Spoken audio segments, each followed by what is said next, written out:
બનાવનું કારણ સામે Vatva GIDC police સ્ટેશનની હદમાં 8 જૂનની રાતે એક મારામારીનો બનાવ બન્યા હતા, જેમાં ફરિયાદી કમલેશભાઈની 9 લોકો વિરુદ્ધ એક ફરિયાદ લેવામાં આવી હતી, જેમાં ફરિયાદ અનુસાર 9 લોકોએ એના ઉપર એની દુકાન રાધે મોબાઈલ કરીને દુકાન છે એના ઉપર આવીને અને સાથે મારામારી કરી અને ફરિયાદ મુજબ એમાં મારામારીના કારણ ખંડનીનો બતાવવામાં આવ્યા હતા, જેમાં ફરિયાદી પાસેથી 50 લાખની ખંડની કરવામાં આવી હતી. એના બાબત મારામારી થઈ હતી. આજે Vatva GIDC police station team દ્વારા એમાં 8 આરોપીઓની ધરપકડ કરી છે. 8 કસ્ટડીમાં છે અને તમામના રોલ વેરીફાઈ કરવામાં આવી રહ્યા છે, જેમાંથી જે પ્રાથમિક દૃષ્ટિ તપાસમાં અત્યાર સુધીમાં જે ફરિયાદી સાથે જો નજરે જોનાર હતા ત્યાં એની સ્ટેટમેન્ટ્સ મુજબ અને જે ટેકનિકલ પુરાવાઓ જે અમે મળ્યા છે એમાં પ્રાથમિક દૃષ્ટિએ ખંડનીનો અત્યારે કોઈ એવિડન્સ મળતા નથી.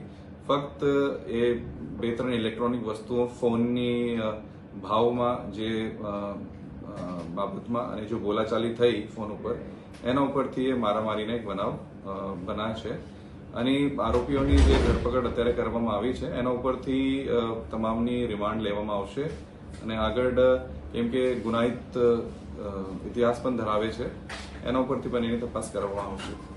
સર, ખાસ તો જે પ્રકારે ખંડણીનો આક્ષેપ વેપારીઓએ કર્યો છે, પુરાવા બી નથી મળ્યા, તો ખાલી મોબાઈલની જ રકજક હતી કે લોકોની કોઈ અગાઉ બી કોઈ અદાવત ચાલતી હતી, એકબીજાના પરિચયમાં હતા કે એવું કંઈ સામે આવ્યું?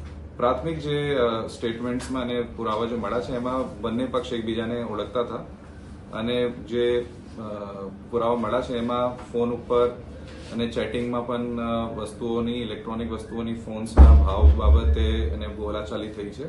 આ બાબત અમે પુરાવા મળ્યા છે અત્યાર સુધી. જે મુખ્ય આરોપી છે જે કમલેશભાઈ સાથે જે બોલાચાલી થઈ હતી એના નામ છે જય ગઢવી.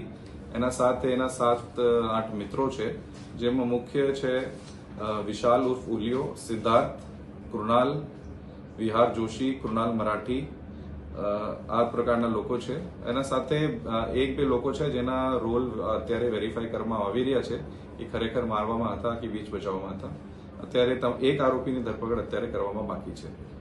જયેશ ગઢવીની જે વાત કરી તમે, એને મોબાઈલ એની જોડે મંગાવે તો કારણ કે વર્ષોથી એ લોકોનો પરિચય હતો, તો એ શું ભાવને લઈને એ લોકોની શું ટકરાળનો ઝઘડો હતો કે આ પ્રકારે એ લોકોએ હુમલો કરવો પડે? જે એવિડન્સ મળ્યા છે એમાં ભાવ બાબત જ એની બોલાચાલી થઈ હતી અને જે ફરિયાદી હતા એ બહાર હતા, એના ફોન ઉપાડતા ન હતા, એના બાબત પણ એનો બોલાચાલી થઈ અને આ બાબત એ લોકોએ 8 તારીખે રાતે એની દુકાન સામે જ મળવાનું નક્કી કર્યું હતું. એને જે સમાધાન કરવા માટે જે નજરે જોનાર જે સાહિદો છે એ પણ ત્યાં હાજર હતા.